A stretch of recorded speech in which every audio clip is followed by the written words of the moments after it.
નમસ્કાર. રાજકોટના રણમાં સૌથી મોટો ખેલ આંકડાઓનો છે. નંબર્સ છે જે ગમે તેની બાજી પલટાવી શકે છે. એ બાજી કોઈના હાથમાં પણ આવી શકે છે. એ આંકડાઓના આધાર પર ભારતીય જનતા પાર્ટી દમથી કહેતી હોય છે કે આ વખતે અમે 150 પાર જઈશું, 300 પાર જઈશું. આ વખતે લોકસભામાં 400 પારની વાત કરી રહ્યા છે. એ આંકડાઓ જ તો છે જે સી.આર. પાટીલને 150 પારનો જે તે સમયે 182નો અને પછી આવતી 156 બેઠકોનો ભરોસો અપાવે છે. એ આંકડાઓ જ છે જે ભારતીય જનતા પાર્ટીને 5 લાખ કરતાં વધારે લીડનો બહુમતીનો વિશ્વાસ અપાવે છે. અને એટલા જ માટે કોઈ પણ લોકસભા ક્ષેત્રને સમજવું હોય તો ત્યાંના મુદ્દા, જનતાનો મિજાજ, લોકો શું માની રહ્યા છે, શું અનુભવી રહ્યા છે, એ બધાથી વિશેષ સૌથી મહત્વનું હોય છે ત્યાંના આંકડાને સમજવાના. અને ગુજરાતમાં આખી ચૂંટણી જાતિ જ્ઞાતિના સમીકરણો પર ગઈ છે. કોઈ ફરક નથી પડતો રોજગારીની શું સ્થિતિ છે, કોઈ ફરક નથી પડતો કે રસ્તા કેવા છે, કોઈ ફરક નથી પડતો કે મોંઘવારીની શું સ્થિતિ છે, કોઈ ફરક નથી પડતો કે સામાન્ય માણસોના જીવનમાં શું બદલાવ આવ્યો છે. ના સકારાત્મક ફરક પડે છે, ના નકારાત્મક ફરક પડે છે. આપણે ત્યાં ભારતીય રાજનીતિની કહાની કહે છે કે કોઈને જીતાડવા માટે નહીં, મોટા ભાગે કોઈને પાડી દેવા માટે મતદાન થતું હોય છે. અને રાજકોટમાં ક્ષત્રિય સમાજ પાડી દેવા માટે મેદાને છે પરસોત્તમ રૂપાલાને. અને એટલા જ માટે વિસ્તારથી મારી પાછળની સ્ક્રીન પર તમે આંકડા ઓલરેડી વાંચી જ લીધા હશે. એ આંકડાઓની વાત કરવી છે અને એ આંકડાઓ વિશે વાત કરીને તમને ખાસ સમજાવવું છે કે આંકડા શું કહી રહ્યા છે. એ આંકડા જ તો છે જે ભરોસો આપે છે. તો એ ભરોસો કોને આપી રહ્યા છે, શું આપી રહ્યા છે, અને ભરોસો કોનો સાર્થક અને સાકાર નીવડવાનો છે. આજે આખું તમને સાવ ગુચડમ દેખાઈ રહ્યું છે. રાજકોટ લોકસભા ક્ષેત્ર છે અને રાજકોટ લોકસભા હેઠળ આવતા મતદારો વિશે તમને વિસ્તારથી સમજાવું તો લેઉવા પાટીદાર 3,50,867, કોળી સમાજના 3,11,503 વોટ. એક આંકડો જે આમાં નથી લખેલો, ભૂલાયેલો છે અને સૌથી મહત્વનો છે એ કેપી એટલે કે કડવા પાટીદારનો છે અને લગભગ 1,91,500ની આજુબાજુ મતદારો છે કડવા પાટીદાર સમાજના. એટલા માટે સૌથી મહત્વનો છે કેમ કે રાજકોટ લોકસભા ક્ષેત્ર એવું છે કે જ્યાં ભારતીય જનતા પાર્ટી કડવા પાટીદારને ટિકિટ આપે છે. બેલેન્સ કરવાની કોશિશ કરે છે લેઉવા અને કડવામાં. ભારતીય જનતા પાર્ટી એવું કહે છે કે અમે એક ગુલદસ્તો બનાવીએ છીએ જાતિઓનો, કે જ્યાં અમે કોળી સમાજ છે તો એમાં પણ બંને પ્રકારના કોળીને ટિકિટ આપીએ છીએ. ઠાકોર સમાજને જે આપવાની હોય તો એમને ટિકિટ આપીએ છીએ, પાટીદારોને ટિકિટ આપીએ છીએ, તો એમાં પણ કડવાને લેઉવાને બેલેન્સ કરીએ છીએ. અને સમાજોનું બેલેન્સ બગડવા દેવા નથી માગતા, પણ એ બેલેન્સ બગડતું હોય છે. શક્ય નથી તમે બધાને ખુશ રાખી શકો. અને એટલા જ માટે બધાને ખુશ રાખવાની જે આ આખું ચક્રવ્યૂહ છે એની અંદર તો છેલ્લે ભારતીય જનતા પાર્ટી પણ ફસાઈ. કેમ કે પ્રશ્ન એ આવ્યો કે ક્ષત્રિય સમાજ ક્યાં છે ભાઈ? 14માં ટિકિટ નથી આપી, 19માં ટિકિટ નથી આપી, એક પણ ક્ષત્રિયને ટિકિટ નથી આપી. અને ક્ષત્રિયો જેમની નેતાગીરીના દમ પર એવું માનતા હતા કે અમે તો ભાજપમાં, તો એ તો બધા ગાયબ થઈ ગયા ધીરે ધીરે. એક સમય હતો શંકરસિંહ વાઘેલા જનક રહ્યા, રાજેન્દ્રસિંહ રાણા ભારતીય જનતા પાર્ટીના પ્રદેશ અધ્યક્ષ રહ્યા જે તે સમયે. હમણાં છેક સુધી પ્રદીપસિંહ જાડેજા ગૃહમંત્રી હતા, ભૂપેન્દ્રસિંહ ચુડાસમા શિક્ષણ મંત્રી હતા. એક દમખમ રહેતો હતો. યુવા અને સંગઠનમાં રહેતા પ્રદીપસિંહ વાઘેલા હતા, જુજારુ નેતાઓ હતા, પ્રવક્તાઓમાં કોઈને કોઈ ક્ષત્રિય દેખાતું હતું. બધા ગાયબ થઈ ગયા ધીરે ધીરે. અને એટલે જ વાત સમીકરણની આવી. એસસી સમુદાય 1,55,000ની આજુબાજુ એની વસ્તી છે. 86,991 જેટલા બ્રાહ્મણ મતદારો રાજકોટમાં છે. આહિર 58,000ની આજુબાજુ છે. પ્રજાપતિ 58,000ની આજુબાજુ છે. લોહાણા 66,000ની આજુબાજુ છે. ભરવાડ રબારી 82,000ની આજુબાજુ છે. આ આંકડો સૌથી મહત્વનો છે. કશું નહીં કરીને 2.5 લાખ રાજપૂત ક્ષત્રિયો છે. અને એ અસર ન કરે એ વાત સાવ આમ કાઢી નાખવા જેવું નથી કે 2.5 લાખનો આંકડો નાનો નથી કે અસર ન કરે. મુસ્લિમ સમાજનું પણ 1,89,853 જેટલું મતદાન છે. હવે આપણે એક તરફ વોટ જો જાય પરેશ ધાનાણી બાજુ કાં તો પરસોત્તમ રૂપાલા બાજુ, એના વિશે સમજવું છે. મુસ્લિમ મતદારો 1,89,000 આપણે એવું માની લઈએ કે કોંગ્રેસ બાજુ જઈ રહ્યા છે. ક્ષત્રિય રાજપૂત સમાજ આપણે એવું માની લઈએ કે સંપૂર્ણપણે કોંગ્રેસ બાજુ જાય છે.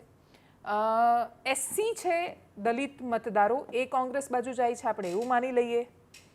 અને લેઉવા પાટીદાર આ કઈ બાજુ જાય છે એવું કહેવાય રહ્યું છે કે પરેશ ધાનાણીને જ્યારે લાવવામાં આવ્યા તો એની પાછળની ગણતરી જે હતી, 2009માં કિરણ પટેલ હાર્યા તો એ ખાલી કોળી એક થઈ ગયા એટલે નહોતા હાર્યા, લેઉવા સાથે નહોતા રહ્યા એમની. અને એ લેઉવા સાથે ન રહ્યા એની પાછળ લેઉવા પાટીદારના અત્યારે જે સંસ્થાઓના અગ્રણીઓ છે એ લોકો પણ જે તે સમયે જવાબદાર હતા. આ વખતે પણ એવું કહેવાય છે કે પરેશ ધાનાણીને ખાલી લલિત કાકા જઈને નથી લઈ આવ્યા, અને લલિત કાકા આવ્યા એ ચહેરો છે, આગળ બન્યા, એમણે આગેવાની લીધી, બધું બરાબર, પણ ખોડલધામ સહિતની સંસ્થાઓ આંતરિક રીતે અંદરથી ટેકો આપી રહી છે પરેશ ધાનાણીને, અને ખોડલધામ કે નરેશ પટેલ વિશે ગમે તેટલી ટીકા ટિપ્પણીઓ કરવામાં આવે, પાટીદાર સમાજ માટે ચહેરો મેટર કરે છે, એનાથી ફરક પડે છે. એટલા માટે કેમ કે લેઉવા પાટીદારને સંગઠિત કરવાનું કામ એમણે કર્યું છે.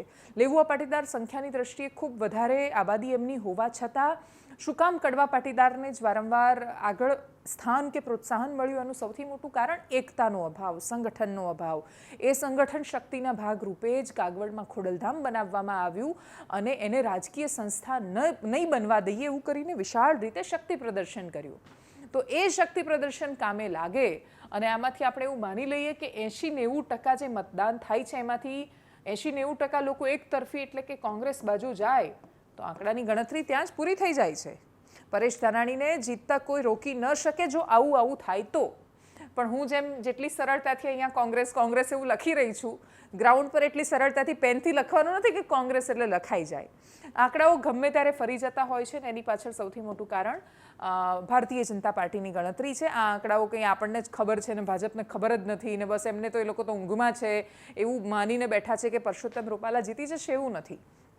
ભારતીય જનતા પાર્ટી તો છે કે જેણે આંકડાઓને ડિકોડ કરીને પછી એ મેથેમેટિક્સમાં જાતિની કેમિસ્ટ્રી ઉતારતા જે લોકો શીખ્યા, આંકડાઓનું ગણિત હતું, એની અંદર જાતિનું રસાયણ નાખ્યું, અને પછી વિજય કેવી રીતે મળે એના સમીકરણો લાવ્યા. એટલે ભારતીય જનતા પાર્ટીમાં આ પ્રકારના વૈજ્ઞાનિકો અપરંપાર છે, ઘણા બધા લોકો છે, અને એટલે એમને ખબર છે, અને એમને સૌથી મોટી વાત એ ખબર છે કે જો એન્ટી ક્ષત્રિય એટલે કે ક્ષત્રિય રાજપૂત જે 2.5 લાખ છે એની સામેનું વાતાવરણ ઊભું કરે, અને એની સામેનું વાતાવરણ ઊભું કરવામાં આ બંનેને, આ ત્રણેયને એક કરી નાખે. આ ત્રણેય કરતાં ઉપર જે કડવા પાટીદાર નથી લખ્યું એની વાત કરી લઈએ.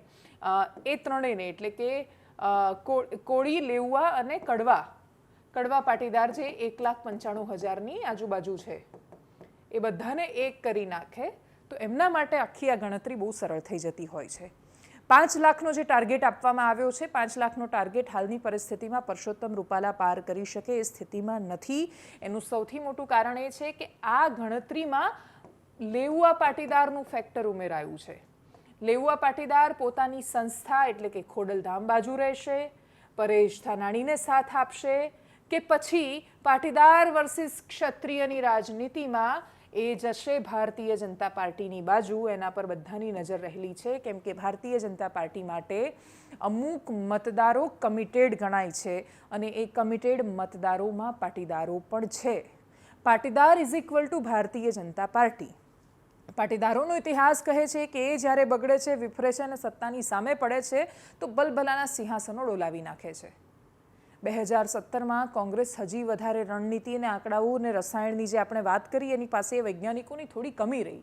શંકરસિંહ વાઘેલા એન વખતે જતા રહ્યા, માહોલ થોડો વિપરીત થયો, હાર્દિક પટેલની જે તે સમયે સીડીઓ આવી, રેશમા પટેલ, વરુણ પટેલ છે સામે છોડીને જતા રહ્યા ભારતીય જનતા પાર્ટી જોડે, ભરતસિંહ સોલંકીના વિવાદો થયા, એમના ઘર પર પથરાવ થયો, એટલે બહુ લાંબો ઇતિહાસ રહ્યો છે. જો એવું કશું ન થયું હોત, અને જે પરેશ ધાનાણી બોલ્યા અમરેલીમાં જ્યારે જેનીબેનનું ફોર્મ ભરાઈ રહ્યું હતું ત્યારે કે 20 વર્ષ લાગે અમને સુધરતા, અને કકડાટ બધો કમલમ કાઢી આવ્યા છીએ, એ પ્રકારની પરિસ્થિતિ આજે જે અસ્તિત્વની લડાઈ આવીને ઊભી છે એવી એ વખતે કોંગ્રેસની સ્થિતિ નહોતી. બાકી 2017માં પાટીદારોએ ભલભલા સત્તાના સિંહાસનોને ડોલાવી દીધા હતા. પાટીદારોએ ભારતીય જનતા પાર્ટીને બતાવી દીધું હતું કે ગુજરાતમાં Patidar is equal to Bharatiya Janata party ત્યાં જ સુધી છે જ્યાં સુધી એ વિખવાદો નથી સર્જાતા. પાટીદારની યુવાન પેઢી જે તે સમયે કોંગ્રેસના શાસનમાં પાટીદારોને થયેલા અન્યાય વિશે નથી જાણતી, અને એ વાતને ખાસો ભૂતકાળ થઈ ગયો છે, એટલા માટે એ ભૂલાવી શકવામાં ઘણા બધા લોકો સફળ થયા છે, અને ભારતીય જનતા પાર્ટી એને સતત યાદ અપાવવામાં નિષ્ફળ ગઈ છે. પણ કોંગ્રેસની સામે બહુ મોટી નિષ્ફળતા એ છે કે આજે પણ પેલા જે તે સમયના જે સ્ટેટમેન્ટ છે કે શીશીમાં તેલ લેતા કરી દઈશું, એ પ્રકારના સ્ટેટમેન્ટ આજે પણ છોકરાઓને યાદ છે. પણ 2015માં અમદાવાદના નિકોલની સોસાયટીમાં પોલીસે જે દમન કર્યો હતો એ ઘણા ખરા અંશે ભારતીય જનતા પાર્ટી બોલાવવામાં સફળ થઈ છે. એટલે પાટીદારોની પાસે બંને પ્રકારની પરિસ્થિતિ છે, બંને યાદ રાખવાવાળો વર્ગ આજે પણ છે. સૌરાષ્ટ્રમાં ક્ષત્રિય અને પાટીદારોની દુશ્મનાવટ બહુ જૂની છે, પરંતુ એ દુશ્મનાવટ ખાસી દૂર થઈ છે. માંડ બધું સારું થયું છે, બધા લોકો સાથે આવ્યા છે, પ્રેમથી સાથે આવ્યા છે, અને એટલા જ માટે એ પ્રેમની ઉપર રાજકારણનું તેલ ન રેડાય એ બહુ મહત્વનું છે. એ પ્રેમને પ્રેમ જ રહેવા દઈએ અને માત્ર રાજકારણ માટે બે સમાજો સામસામે ન આવી જાય એ પણ જોવાની બધાની જવાબદારી છે. ક્ષત્રિય સમાજે સરખામણીએ ખાસો બધો સંયમ રાખીને એ વાતને યથાર્થ પુરવાર કરી છે કે ક્ષત્રિય સમાજ પણ જાણે છે કે જમાનો ગયો કે જ્યારે એ પ્રકારે હુમલાઓ કે ગુંડાગર્દીથી બધું ચાલતું હતું. હવે શિસ્તમાં રહીને જ ચાલવાનો સમય છે અને એ પ્રકારે માનવાની ઘણા બધા લોકો કોશિશ કરી રહ્યા છે. જો ક્ષત્રિય સમાજ પોતાનો સંયમ ચૂકશે તો ભારતીય જનતા પાર્ટીને ડેફિનેટલી એ વાતમાં સફળતા મળશે કે જ્યાં એક ક્ષત્રિય વર્સિસ પાટીદાર કરી શકે છે. અને મેં જેટલું સરળતાથી અહીંયા અમમ કરી દીધું એ પ્રકારે સરળ નથી, પરંતુ છતાંય પરેશ ધાનાણી પરસોત્તમ રૂપાલા માટે એ બેઠકને વધારે ટફ બનાવી રહ્યા છે. અને હવે એ કેટલી ટફ બનાવે છે, કેટલી અઘરી પડે છે બેઠક, અને આ જે આંકડાઓ છે એની અંદર જાતિના રસાયણો નાખીને કોણ સમીકરણ બનાવે છે અને કયું સમીકરણ સુપરહિટ સાબિત થાય છે, 4 જૂન સિવાય કોઈ જાણતું નથી. ન જાણ્યું જાનકી નાથે સવારે શું થવાનું છે. નમસ્કાર.